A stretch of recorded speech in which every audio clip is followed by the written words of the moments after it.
गोष्टीचं नाव आहे कोल्होबा कोल्होबा बोरं पिकली. एक आजीबाई एका झोपडीमध्ये एकटीच राहायची. आजीबाईच्या झोपडीसमोर एक मोठं बोराचं झाड होतं. बोराच्या झाडाला खूप सारी बोरं येऊन ती बोरं रात्रीची सगळी खाली पडायची.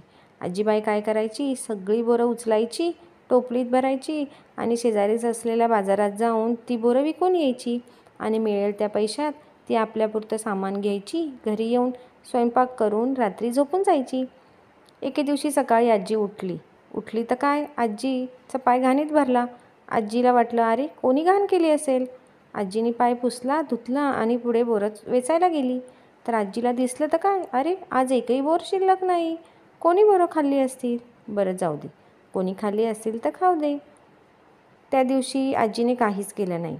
आजी तशीच बसून राहिली. दुसऱ्या दिवशीही तेच झालं. आजही एक बोरं शिल्लक नाही. आजीला वाटलं, नक्कीच कोणीतरी आपली बोरं खात आहे. मग आजी रात्रभर जागी राहून बघत बसली की कोण येत आहे. तर काय, एक कोल्होबा रात्रीचा आला. आजीची सगळी बोरं खाल्ली, बिया थुंकून ठेवल्या आणि आजीच्या पायरीवर घाणी करून ठेवली.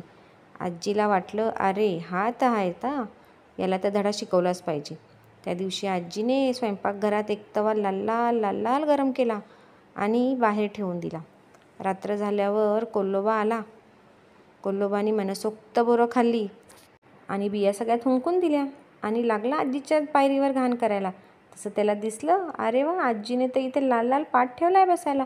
जसा तो पाटावर बसला तसं त्याला भाजलं. आई आई आई आई भाजलं. तसा कोल्हा धुमकन पळाला. आजी म्हणाली, कोल्होबा कोल्होबा कोल्होबा बोरं पिकली. कोल्होबा म्हणाला, नाही म्हातारे, टेडी वाजली.